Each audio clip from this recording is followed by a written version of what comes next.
setengah kilogram es suhunya min 20 derajat Celcius dicampur dengan air yang suhunya 20 derajat Celcius hingga menjadi air seluruhnya pada suhu 0 derajat Celcius. Jadi ceritanya di sini kita punya dua buah benda ya, Dek ya. Benda yang pertama adalah es, ya. Benda yang kedua adalah air. Untuk es di sini diketahui massa es sama dengan 0,5 kg ya, setengah kilogram atau 500 gram. Kemudian suhu mula-mula adalah negatif 20 derajat Celcius. Sementara air suhu mula-mula adalah 20 derajat Celcius. Kemudian air dan es ini dicampur. Ternyata es mencair seluruhnya ya hingga suhunya 0 derajat Celcius. Ini adalah air es ya, Dek ya. Maka kalau kita gambar grafiknya kurang lebih seperti ini ya.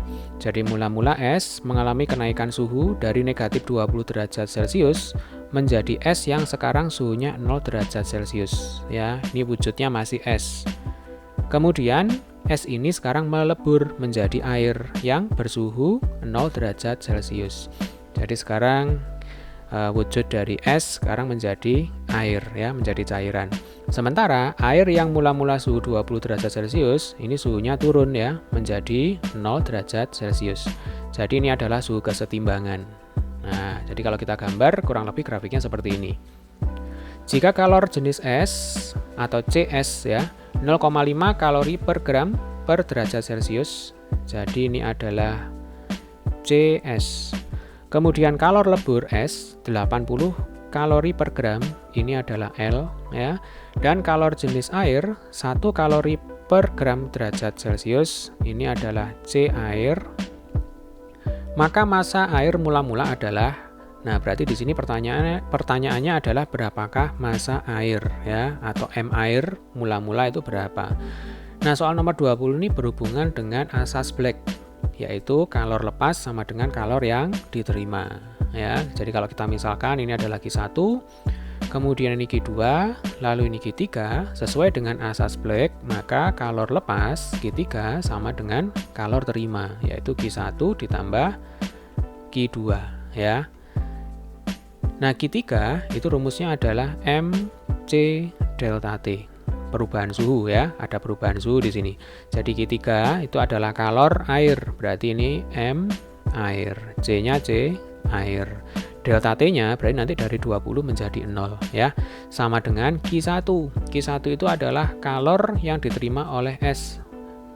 Maka rumusnya adalah M kali C kali delta T ya. Di sini ada perubahan suhu. Jadi ini MS CS kali delta T miliknya S. Ditambah Q2. Q2 itu adalah kalor yang digunakan untuk melebur es. Ya, jadi mula-mula es suhunya 0 derajat Celcius dilebur menjadi air yang suhunya 0 derajat Celcius. Nah, rumusnya adalah M kali kalor lebur atau mL. Jelas ya? Nah, pertanyaannya di sini adalah berapakah M air? Jadi ini yang kita hitung.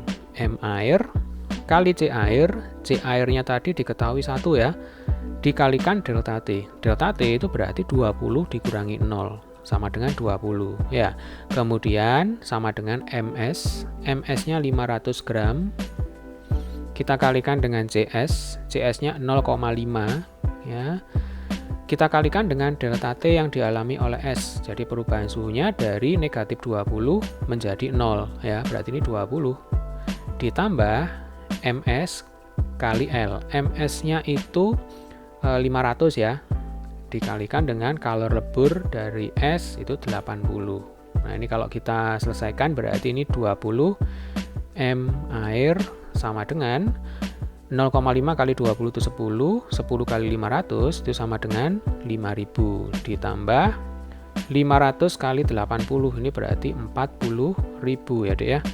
Berarti ini 45.000 sama dengan 20 kali M air. Kalau nolnya kita coret, berarti 4.500 dibagi 2 itu adalah massa airnya yang kita cari. Berarti 4.500 dibagi 2 itu sama dengan 2.250 gram. Karena di sini satuannya kilogram, berarti ini sama dengan 2,25 kilogram. Jadi jawaban dari soal nomor 20 adalah yang B.